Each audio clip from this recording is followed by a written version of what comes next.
Feliz sábado. Vamos a hacer una oración. Yo me voy a arrodillar. Quien pueda arrodillarse también lo invito. Quien no, se puede quedar sentadito, no hay ningún problema. Y vamos a hacer una oración. Rey de gloria y de toda majestad, te damos a ti honra, Señor, y adoración en esta mañana. Por un solo motivo, Señor, porque nos has amado,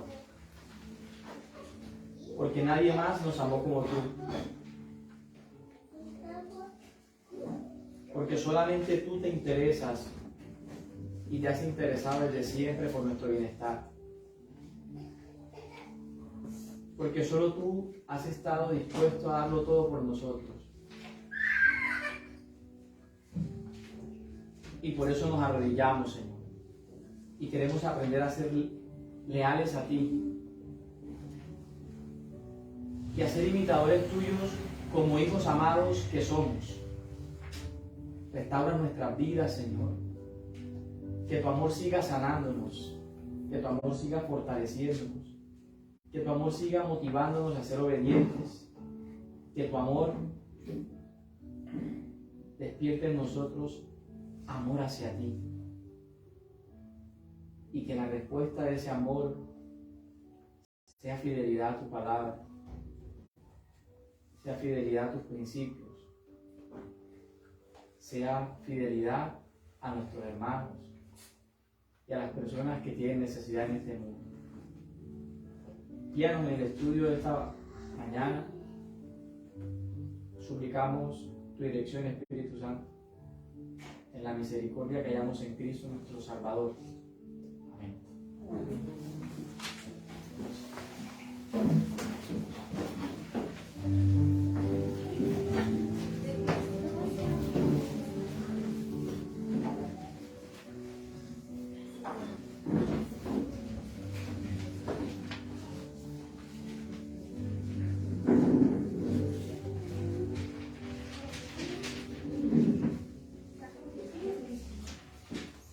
Queridos hermanos, en esta mañana quiero invitarles a iniciar el estudio de este momento abriendo la carta de Primera de Corintios, en el capítulo 1. Primera de Corintios, capítulo 1, vamos a leer el versículo 9. Este versículo empieza con una declaración muy poderosa y también muy hermosa.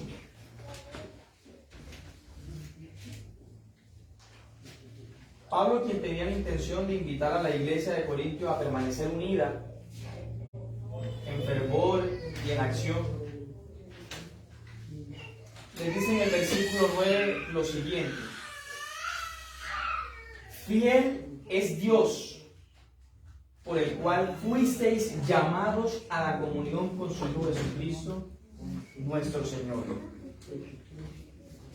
La primera frase, corta, antes de la coma, dice: fiel es Dios. Es una afirmación contundente y muy poderosa. Y hoy vamos a ver la magnitud que tiene esa afirmación. Pablo declara que una característica fundamental del ser al que adoramos, al que amamos, del ser que creó todas las cosas, del ser que nos redimió del pecado, es su fidelidad. Y nosotros entendemos fidelidad tal vez como la capacidad de ser leales, ¿cierto? La capacidad de no traicionar. Pero desde la perspectiva del estudio que haremos en esta mañana, entenderemos que fidelidad es la capacidad que Dios tiene de amar. Y siendo que Él mismo es amor, su capacidad de amar es infinita. Esa fidelidad que es Dios mismo, porque solo aquel que ama puede ser constante en su decisión. Solo aquel que ama, por ejemplo, como una madre ama a sus hijos, ¿cierto?, puede aceptar al otro como es. Solo aquel que ama está dispuesto a sacrificarse por el bienestar desinteresado del otro. Solo aquel que ama puede estar allí en el momento de la angustia, en el momento de la aflicción. Por eso esa frase me encanta. Fiel es Dios que nos llamó a la comunión con su Hijo Jesucristo, nuestro Señor. Dios en su infinito amor, en su infinita fidelidad, nos hizo un llamado a todos nosotros. Y el llamado no es a que uno sea pastor, a que el otro sea profesora, a que el otro sea vendedor. No, no, no. Esas son las profesiones que nosotros decidimos desarrollar en nuestras vidas. Pero dice el texto bíblico que el llamado que Dios le hizo a toda criatura en esta tierra es el mismo. Y es a tener comunión con su Hijo Jesucristo, nuestro Señor. El Dios fiel, el Dios bueno, el Dios del amor, el que no cambia, el que no varía, el que no miente ni se arrepiente. El Dios constante, el Dios fiel del universo, nos hizo un llamado constante a todos. Un llamado eterno. Es el llamado a tener comunión con su Hijo Jesucristo. ¿Por qué el Dios de amor nos hace este llamado tan solemne? Nos hace esta invitación a todos por igual. Quiero invitarles al libro de Génesis. En el capítulo 3, vamos a leer desde el versículo 8.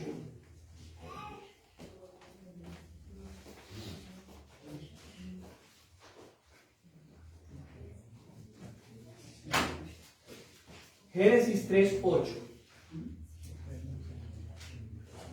Hablando de Adán y Eva en ocasión de la caída, ¿cierto? Dice el versículo 8. Espera un momentico. Estamos muy bien. Listo. Dice así la palabra del Señor. Y oyeron la voz de Jehová que se paseaba en el huerto. ¿Quiénes la oyeron? Adán y Eva. Al aire del día o a la brisa del atardecer, dicen otras versiones. Y el hombre y su mujer se escondieron de la presencia de Jehová Dios entre los árboles del huerto.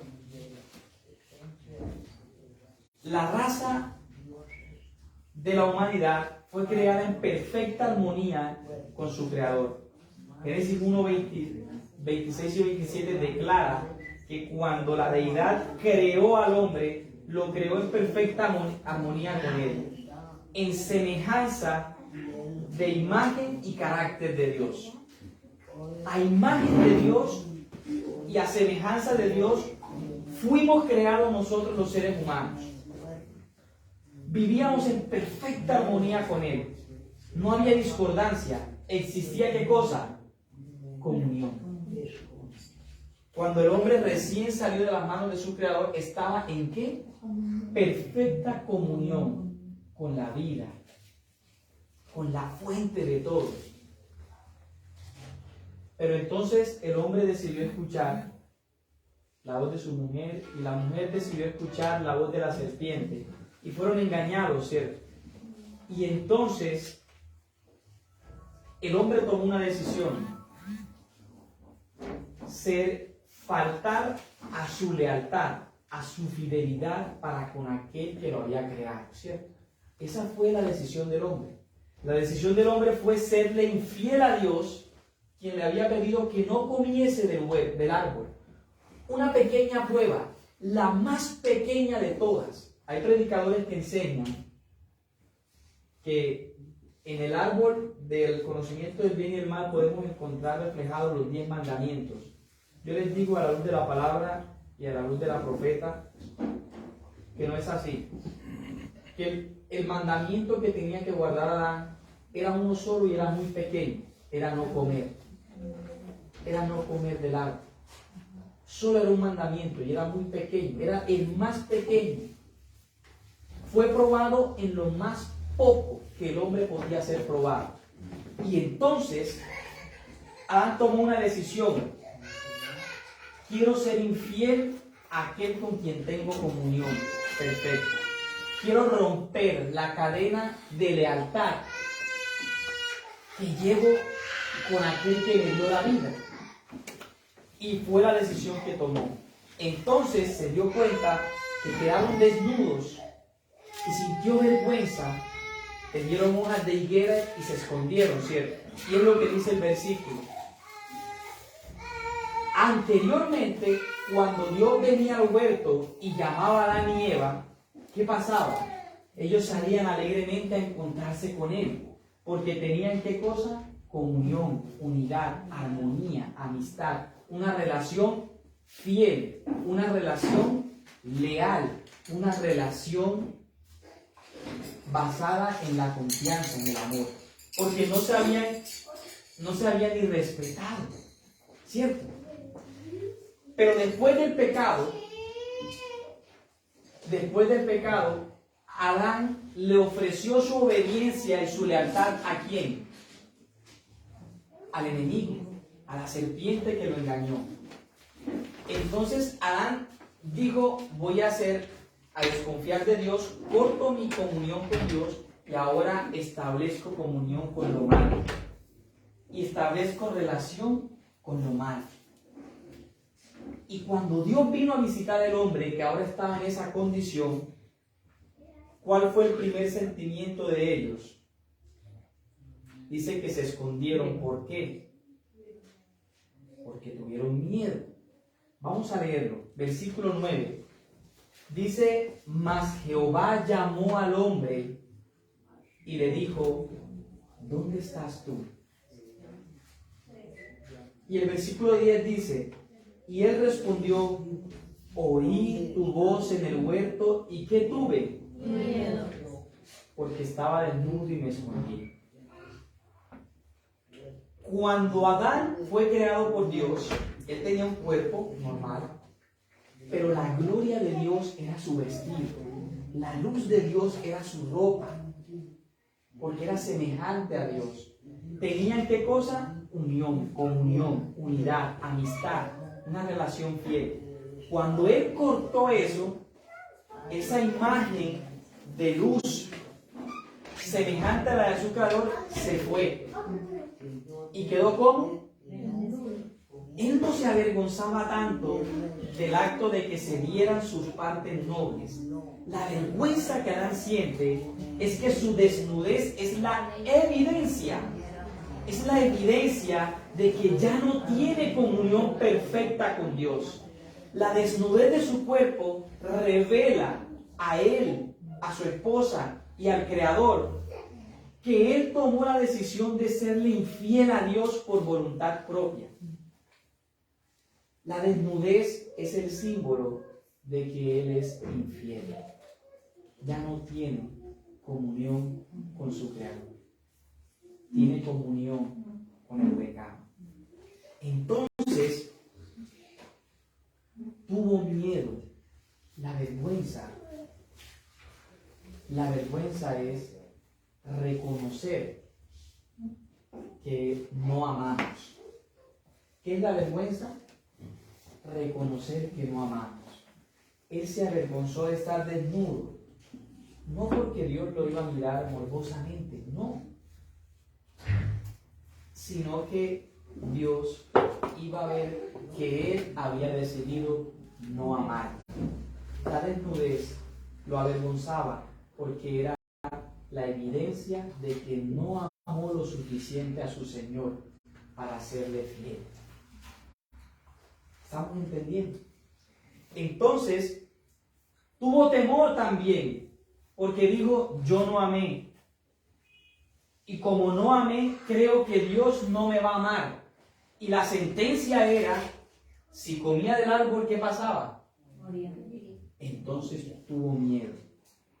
Porque el desamor trae ¿qué cosa? Miedo.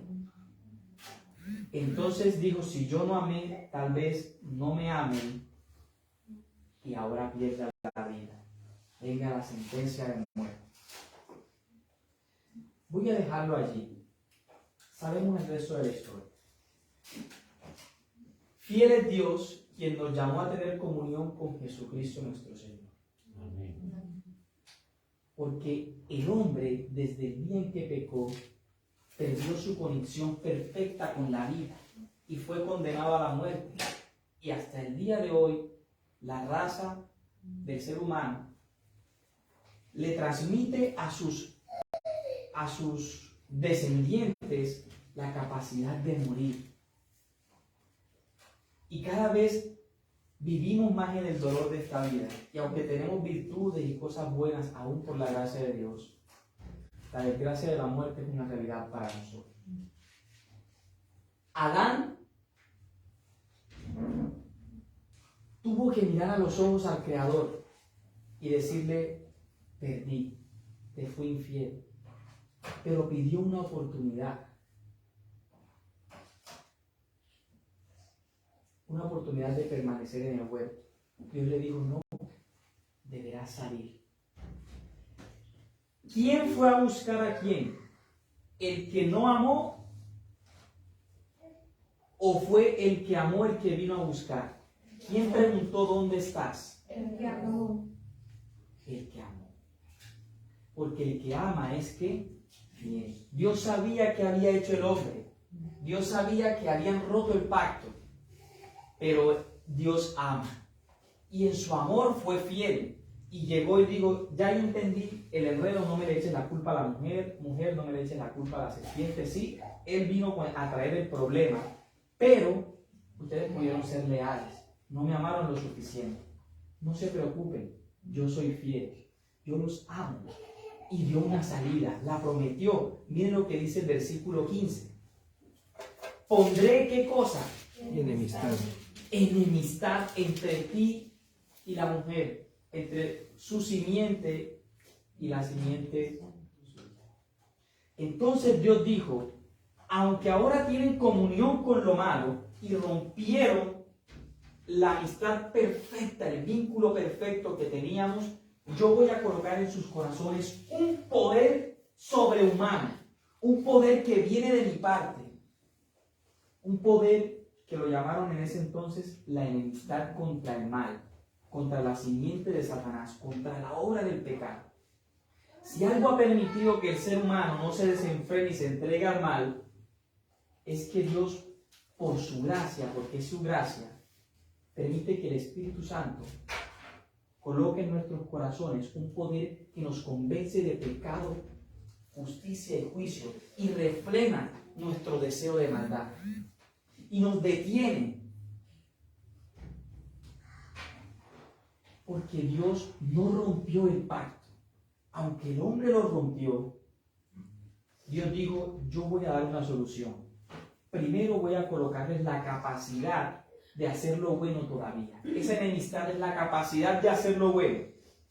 Y además prometió, ¿cierto?, que destruiría la simiente de mujer, le aplastaría la cabeza a la serpiente. La simiente de mujer, que uno de mujer sería capaz de mantener con Dios comunión íntima y perfecta, y que vencería a la serpiente, y que por amor a esa simiente él devolvería el pacto a la humanidad que cayó. ¿Estamos entendiendo? Entonces vamos a ir al versículo clave de la lección que estamos estudiando, que está en el Evangelio de Juan, capítulo 3, versículo 16.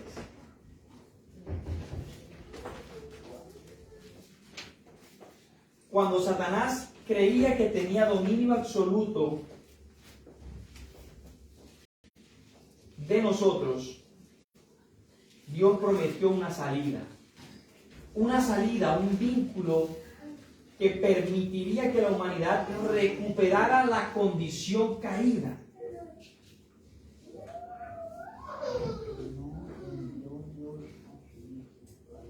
Y dice así Juan 3:16: porque de tal manera, ¿qué cosa?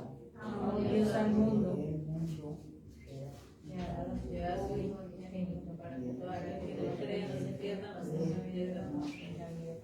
Hermanos, cuando el hombre cayó y pecó, Dios lo supo inmediatamente. Y antes de venir al huerto y preguntar: ¿dónde estás? Y antes de preguntar: ¿dónde estás?, Dios había tomado una decisión en el cielo. ¿Cuál decisión tomó el hombre en la tierra? ¿Cuál decisión tomó el hombre en la tierra cuando pecó? No amar a Dios. No amar a Dios. Sino puso amar a su mujer primero. Y por amor a ella decidió traicionar a Dios. Cuando Dios recibe la traición en el cielo, Dios toma una decisión: amar. ¿Y cuál fue el resultado de esa decisión? Se llama perdón. El primer invento que Dios estableció para este plan de redención se llama el perdón. Y el ofendido, en su fidelidad, en su amor que no cambia, en su amor que no renuncia por mí, tampoco renunció por Adán y decidió perdonar la ofensa. Y es más, darle una oportunidad al ofendido, al ofensor, de volver a retomar la condición de la cual había sido destituido. Porque ahora se encontraba desnudo, sin comunión con la vida. ¿Y cómo se manifestó ese perdón? ¿Cómo se manifestó ese poder? ¿Cómo se manifestó esa oportunidad de volver a recobrar aquella posición de la que la raza había sido destituida? Dice, ofreció a su Hijo único para que todo aquel que en él cree no se pierda, mas tenga vida eterna. La intención de Dios nunca fue condenar al ser humano. Es que el ser humano, al romper su vínculo con la vida, se condenó solo. La intención de Dios fue devolverle la posición que había perdido. Y ofrece a su Hijo único para que, si el hombre decide creer en esa fuente de vida, pueda recobrar la comunión con Dios. Ahora entendemos 1 Corintios 1:9. Fiel es Dios que ama, que vio al hombre que rompió el pacto y lo ofendió, y dijo: no importa, voy a perdonar porque amo. Voy a perdonar porque amo. Y el Hijo dice: entrego mi vida porque amo. Entrego mi vida porque amo. Porque el perdón acarrea un sacrificio, un costo para aquel quien decide usarlo. Cuando la mamá perdona al hijo, cuando el esposo perdona a la esposa, o la esposa al esposo, cuando el amigo perdona al prójimo, ¿cierto? El perdón acarrea un costo, y el costo es sacrificio.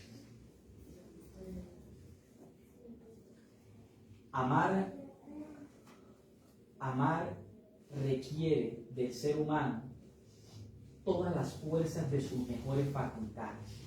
Amar nunca es la decisión fácil. Amar siempre es la decisión más costosa, sobre todo para nosotros criaturas, que somos criaturas egoístas. Y dice Dios que el costo del perdón fue la misma vida de Dios.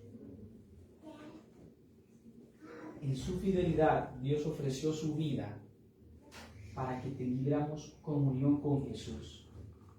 Esa comunión alejara el temor y la vergüenza que el pecado pusieron en nosotros y nos devolvieran la armonía con Él, y poder restablecer un vínculo que le permitiera al Señor expulsar de nuestra genética, de nuestro ser, de nuestra mente, de nuestra conciencia, toda comunión con el mal, que se rehúsa a apartarse de nosotros.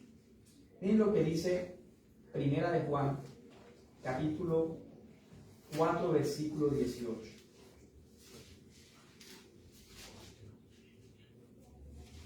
Primera de Juan 4, versículo 18.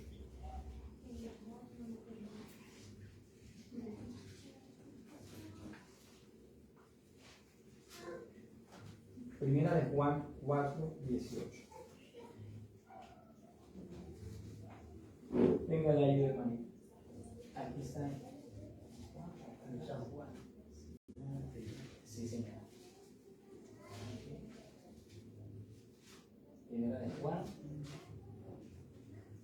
Juan 3, el 4, el 18, mi hermano.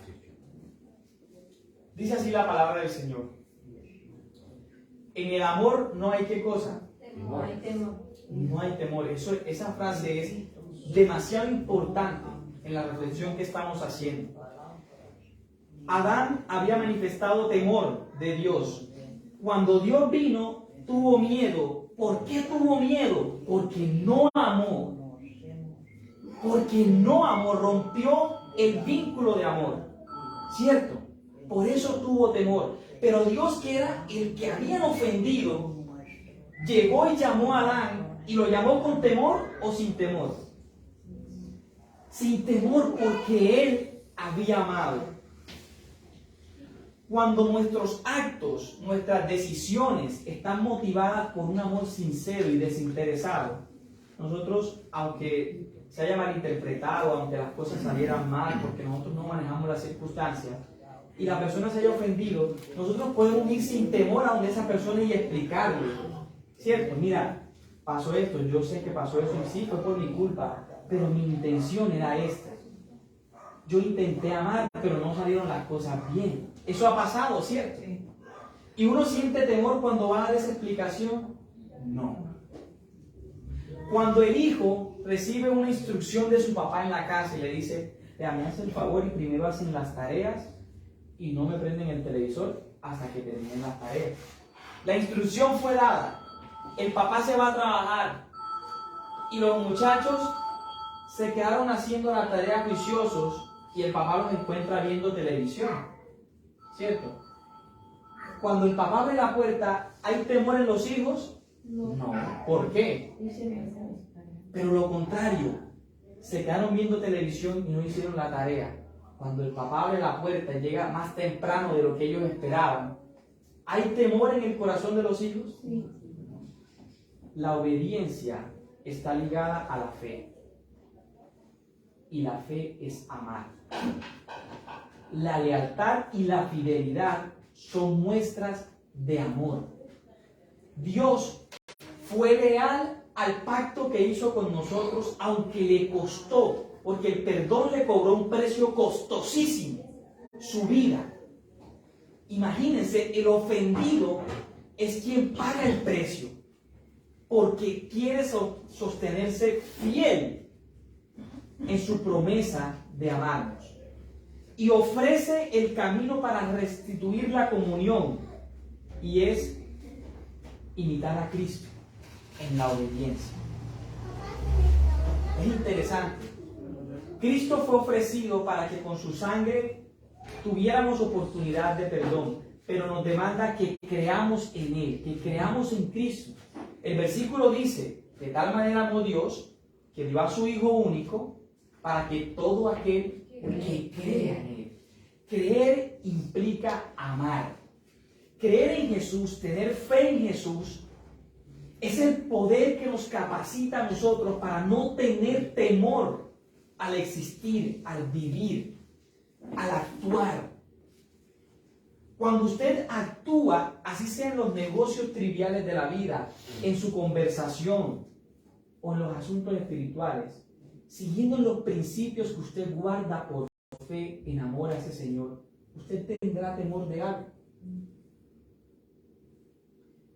El amor echa fuera el temor, porque el amor es el acierto en toda decisión. Cuando usted ama, acierta. Siempre que usted hace algo por alguien, por usted mismo, o por Dios, motivado por el amor que no busca lo suyo propio, sino que imita al Creador, que se entrega, usted siempre acertará. Amar es un acierto, porque el amor sostiene el universo. Es con manos horadadas que la creación será sostenida por la eternidad. El temor del universo, que estaba en peligro por ser destruido del pecado, fue disipado. Los ángeles y los seres no caídos ya no temen que el reino de las tinieblas prospere, porque el amor se manifestó. Y vimos su gloria, gloria como unigénito del Padre. lleno de gracia y de verdad, porque se hizo carne el amor. El amor se materializó y vivió con nosotros y nos dio ejemplos de obediencia, de cómo el ser humano puede portarse como un hijo amado. Y termina diciendo el texto, sino que el perfecto amor echa fuera el temor. Claro, el que ha obedecido por amor no tiene miedo en su corazón. Porque el temor lleva en sí castigo. ¿Por qué tenía miedo Adán? Porque no amó. Sabía que había una sentencia sobre él. Y sigue diciendo el texto, de donde el que teme no ha sido perfeccionado en amor.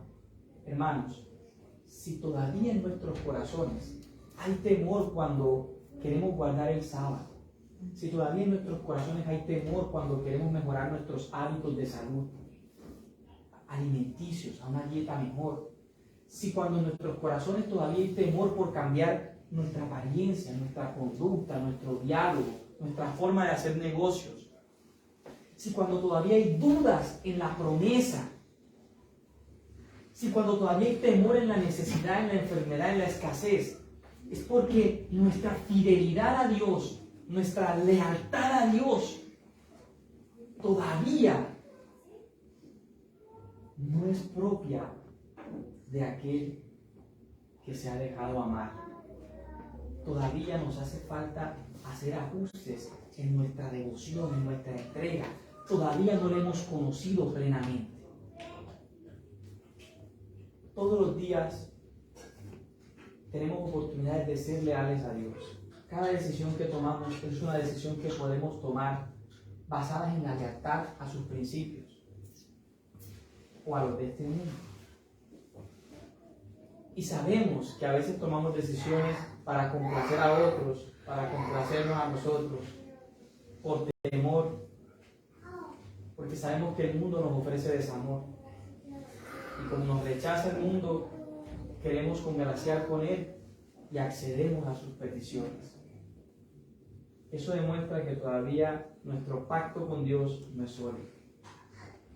Y Él nos hace una invitación. Está en el capítulo 3 de ese mismo libro, de esa misma carta, de Primera de Juan. Dice el versículo 1, que es un eco de lo que hemos leído. Mirad cuál amor nos ha dado el Padre, que seamos llamados hijos de Dios. Contemplen el amor del Padre en la cruz, derramándose sobre un madero, para llamar a la fidelidad a cada hijo que quiera creer en la provisión hecha. ¿Cuál fue el llamado que nos hizo Dios? Según 1 Corintios 1:9. Comunión con Jesús, imitar a Jesús, entregar cada pensamiento a Jesús. Ese es el amor que nos ha dado el Padre. Que en los méritos de Jesús podemos volver a ser llamados hijos de Dios y no hijos de desobediencia. Por eso el mundo ya no nos debe conocer, porque el mundo no conoce a Dios. El mundo no tiene comunión con Dios. Los que queremos tener comunión con Dios debemos contemplar ese amor. Dice el versículo 2, amados, siéntanse amados, somos amados de Dios. Ahora somos hijos de Dios y aún no se ha manifestado lo que hemos de ser. Es cierto, aún en la carne no vemos la evidencia completa y contundente de que la obra redentora del amor es realidad en nosotros. Todavía hay contiendas, todavía hay una lucha, todavía dudamos del bien, todavía tenemos afinidad con el mal. Aún no se percibe plenamente lo que hemos de llegar a ser. Pero si perseveramos en la obediencia, imitando el ejemplo de aquel que fue provisto como canal para ser elevados, entonces, dice, pero sabemos que cuando Él se manifieste, seremos semejantes a Él porque le veremos tal como Él es. El día que Cristo se manifieste en gloria, seremos perfeccionados en su gloria y la vergüenza de la desnudez será vestida con la gloria que será señal de perfecta comunión e intimidad con Él. Pero antes de que eso ocurra, el versículo también se refiere a que la manifestación de Jesucristo debe ser diaria en la vida. Comunión con Él diaria. Que tengamos una experiencia con Él cada mañana, cada día, a cada instante, genuina. Que busquemos la revelación, la manifestación del carácter de Jesucristo en todo lo que hacemos. Si durante el día estamos esforzando nuestra mente en perseverar en el amor que me redime y en la deuda de amor que tengo con aquel que quiere elevarme, que me perdonó, nosotros diariamente iremos avanzando de gloria en gloria. Iremos cada día divorciándonos de este mundo y elevándonos en Jesucristo. Si he expresado bien la idea, si me siguen la dinámica. Bueno, siendo así,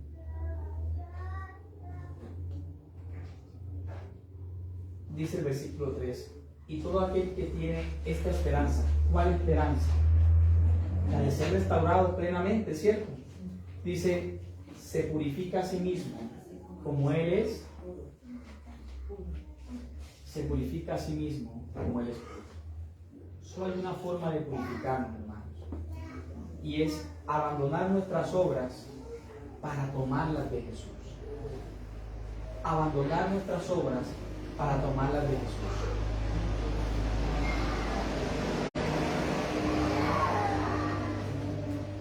Quiero invitarles al libro de Apocalipsis, y con este versículo pretendo concluir la exhortación de esta mañana.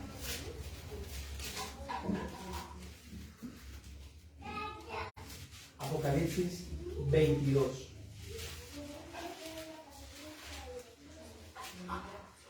Versículos 14 y 15.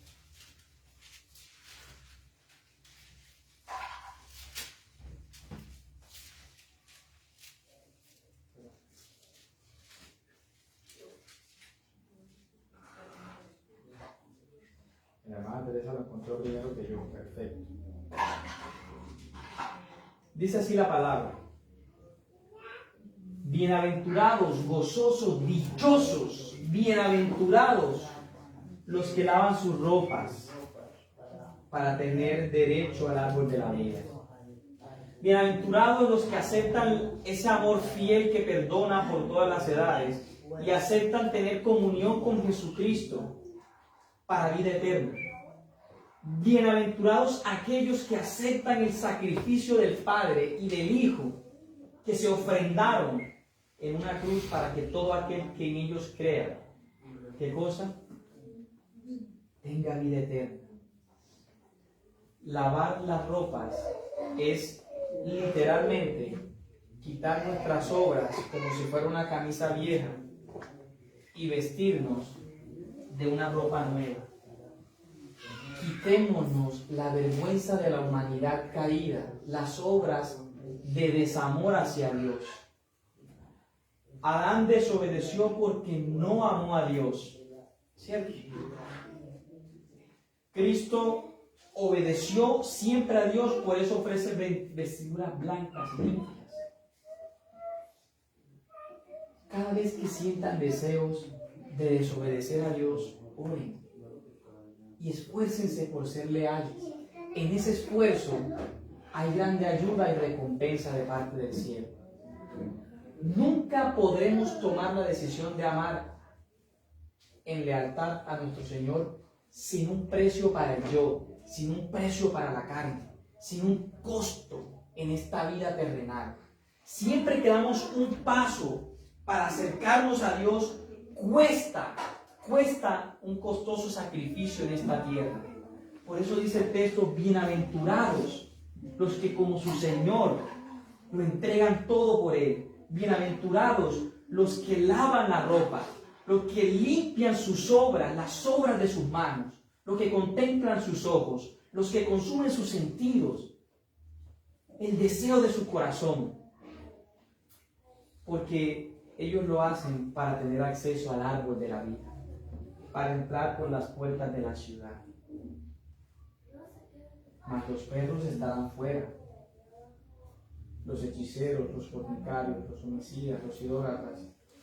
Y todo el que, ¿qué cosa? Miren qué verbo usa ahí el texto. ¿Qué verbo usa? El que ama, ¿cierto? Y hace mentira. Porque hacer lo malo es tener lealtad por lo malo, es amor por lo malo.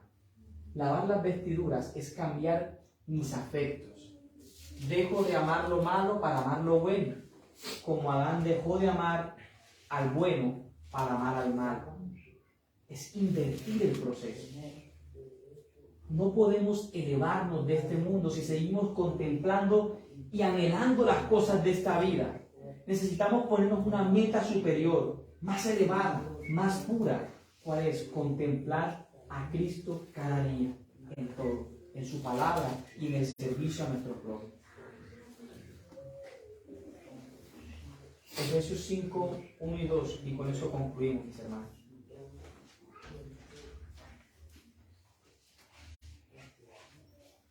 Efesios 5, 1 y 2.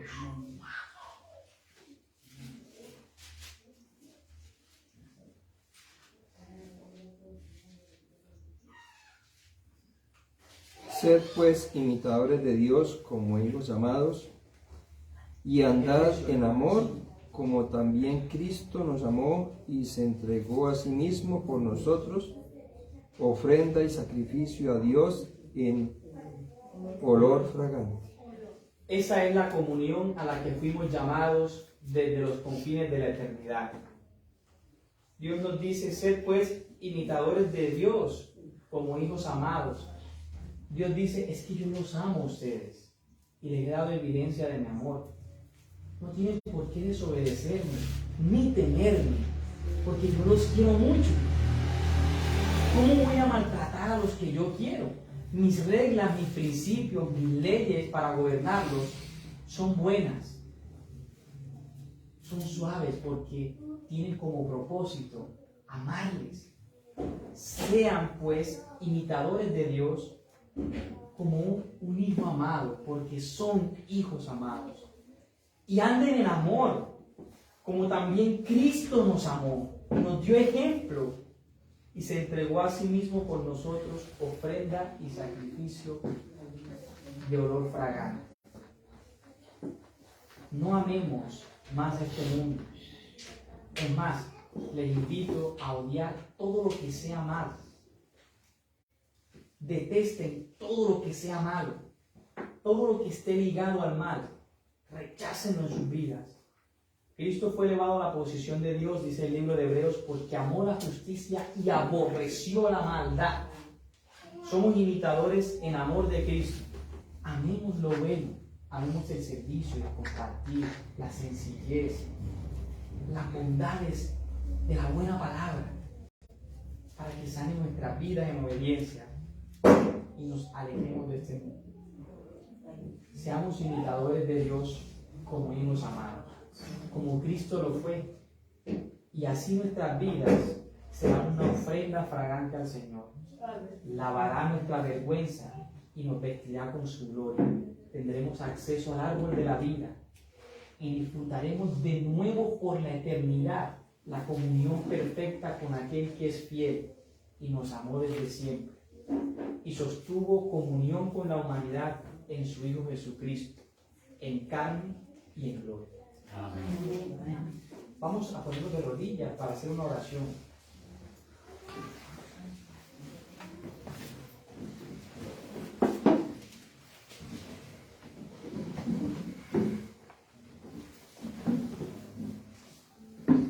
Oh, qué amor nos ha dado el Padre, que seamos llamados hijos de Dios. Amén. Señor, tú conoces nuestros corazones. ¿Y cuánto todavía nos enreda este mundo? ¿Cuántos anhelos de mundo todavía hay en nuestras vidas? ¿Cuán difícil nos ha sido tomar la decisión de ser leales? Porque es imposible para la carne sujetarse al Espíritu. Por eso dijiste, os conviene que yo vaya al cielo y os envíe al Consolador, al Espíritu de verdad, el cual estará con vosotros y en vosotros. Y es el Espíritu que está en nosotros, Es la gracia que desciende del cielo la que nos convence, la que nos lava el corazón, las que nos invitan a nacer de nuevo, como le dijiste a Nicodemo, Señor. Que nuestros ojos puedan contemplar la serpiente que fue levantada en la cruz, que puedan contemplar al Cordero como inmolado que fue levantado en la cruz, que puedan contemplar esa raíz que creció en tierra seca, sin esplendor, sin gloria, sin vanidad humana, y que fue llevada al matadero enmudecida ante sus trasquiladores. Esa ofrenda perfecta que perfecciona el alma. Que podamos entender que Dios nos amó al punto de que nos perdonó y nos pide que sujetemos nuevamente nuestros afectos, nuestras lealtades, nuestra fidelidad al vínculo de comunión que une la humanidad con el cielo, al Cristo encarnado, aquel sacerdote que ministra en ese santuario que no fue levantado por manos de hombre, que presenta su sacrificio y su sangre como garantía de aquellos que quieren volver al seno de aquel que los amó primero.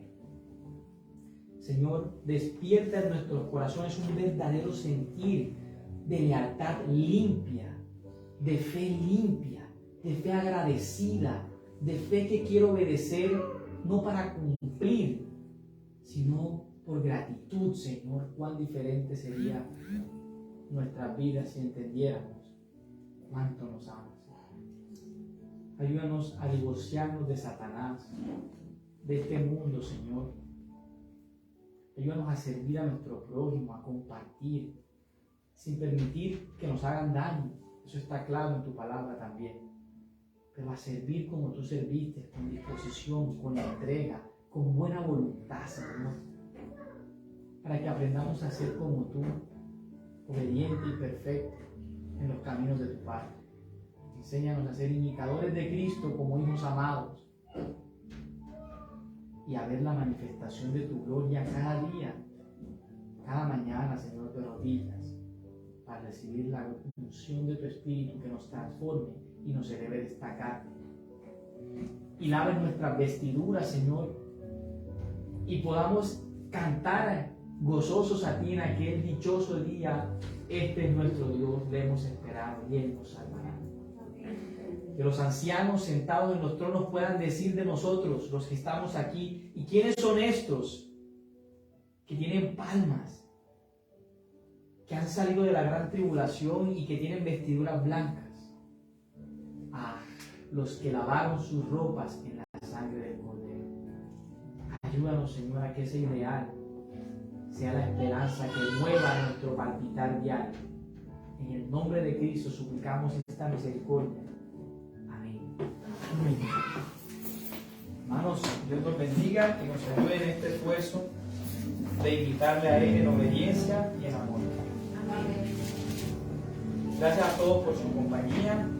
En la tarde vamos a salir a intentar dar unos estudios bíblicos.